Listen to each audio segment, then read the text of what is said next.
Hello, welcome back. So, in our last class, I introduced you to two types of behavior, overt and covert, and I didn't really stretch that much upon it. So, I would like to dedicate this class to these two concepts only because understanding the distinction changes how you read every situation you walk into. Let's start with overt behavior. Overt behavior is any action, activity, or response that can be observed or seen by others. It is external, it is visible, and also it can be measured or assessed directly. Okay, so general examples can be shouting when you're angry, crying when you're watching a movie, arriving late to work consistently, or smiling at a stranger or giving someone a silent treatment. So all of these behaviors I just mentioned can be seen and all of them can be recorded, okay? And they can be assessed, they can be measured, they can be studied. While covert behavior is the exact opposite. It is internal, it is hidden, it cannot be seen directly. It's the behavior that goes on the inside, okay? So it can only be inferred to. So a general example of this behavior is thinking before you speak. Thinking is a cognition behavior, it's a cognitive behavior, so it's going on the inside, okay? Or you're planning something silently. That's going on the inside, right? You're organizing, you're planning. And also another example can be processing grief on the inside, and you may be holding it all together while you're holding it all together on the outside, all right? Or maybe you're feeling jealous and you don't show it. That's another example of an innate behavior, an emotional behavior going in on the inside, but the outside it's not showing. So here's what makes this two types of behavior very significant. I want you to note that you can never understand someone's behavior by only watching what they do. You should also know that what is happening inside is just as real and most times is often more revealing of their behavior. It is important that you are concerned about what is going on the inside as a psychology student or as an individual, because that helps you make decisions better, that helps you communicate better.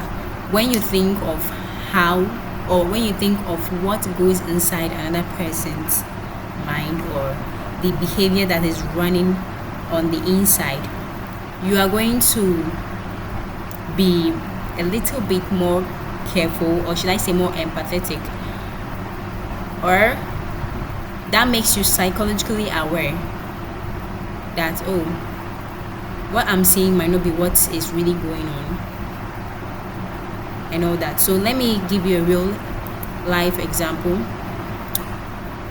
of these two concepts. So here is a real life example.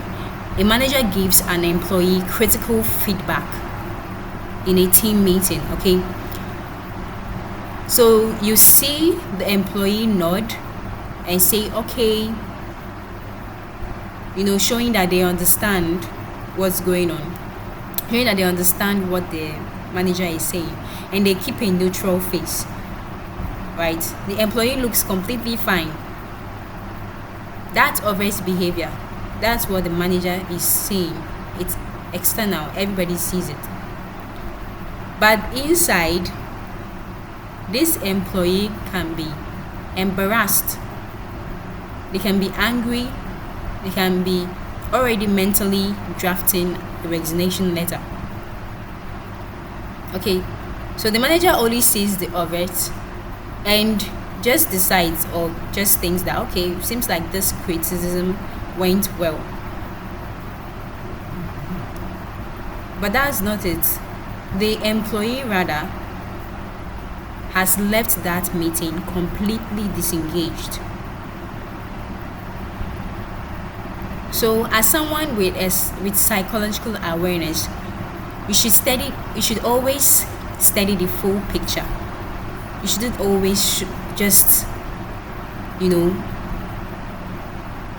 or see what people show you. So assuming if you are someone that is psychologically aware, possibly, okay, what would you do in that kind of situation? You can call a private meeting, and ask the person if they were fine with the criticism, if they were okay. Ask like great questions and actively listen to their feedback, to what they may be feeling inside, with no judgment at all. Or before you actually do that, you may have seen that this person, the criticism that you may have given to this person, it might be due to a performance or something they may have done, and you just need to understand it. Maybe it wasn't like, it's unlike them to behave that way. So as someone who is psychologically aware, you would think of, okay, if I do this, if I criticize her in this team meeting, how would she feel? Or instead of just looking at how maybe their behavior has changed during the past weeks, that may be leading to poor performances at the workplace, why not think of what is going on the inside, than only just settling for what's going on the outside? So that's the reason why I am stretching on this, because psychology likes to study the full picture. So what is our key takeaways from this class? Number one, overt behavior is what people do. It is a behavior that is visible and it's observable. Number two, covert behavior is what people think and feel. It is hidden, but that is the real behavior. That's completely real. Okay. Number three, you can never fully understand someone by only watching what they do. So in our next episode or our next class, we are going to answer a question. And the question is psychology really a science? The honest answer might surprise you. See you in the next class. Bye.